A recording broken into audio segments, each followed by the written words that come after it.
There is a word that has crept into our vernacular over the past few years, and it describes a habit that many people find themselves participating in, especially recently. And to be honest, I found myself participating in this habit as well. The word is binge watching. It's when you sit down and watch episode after episode of a particular show. And the one show that I love to binge watch is the Andy Griffith Show. It's such a great show. There are so many wonderful characters that you remember just by a catchphrase. Nip it in the bud.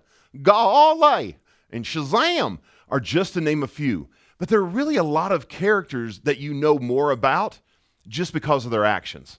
I mean, there's Otis and his weekly cell reservation. There's Barney and the one bullet he keeps in his pocket. But there's one character whose actions always give him away. Do you remember who shows up every time you hear breaking glass and a giggle? Yeah, that's right. It's me. It's Ernest T. Isn't it funny how we remember very few words people say, but it's their actions that really stick with us? Did you know the same thing goes for Christians? It's usually not the words that we speak to people that they remember, but it's how we make them feel and what we do.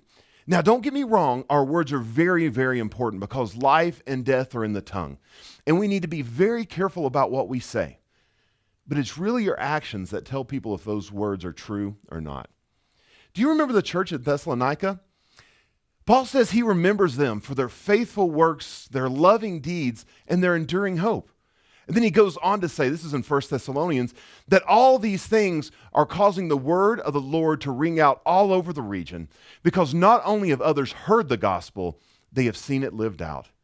It was their actions as Christians that spoke deeply to people and backed up their words. There's a quote that has stuck with me ever since I was a senior in high school, and it was from the first female Prime Minister of England, Margaret Thatcher. She said this: "Being powerful is like being a lady. If you have to tell people that you are, you aren't." Now, growing up in the South, I had to change this around a bit to make it more understandable, and it goes something like this: if you have to say you is, you ain't. And this especially applies to us Christians. Remember, Jesus said, "A new commandment I give to you, love one another. As I have loved you, you must love one another. By this, everyone will know you're my disciples, if you love one another."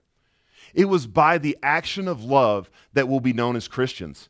It's not just our words. It's not just our bumper stickers. It's not just our post on Facebook. It is by your love, and love is an action. So maybe we all need to start praying, and we need to start examining our lives to see if we really measure up to those standards. Do people know us as Christians by all of our actions, or just because we tell them we are? Maybe if we start praying and really seeking ourselves, we'll find something that shouldn't be there.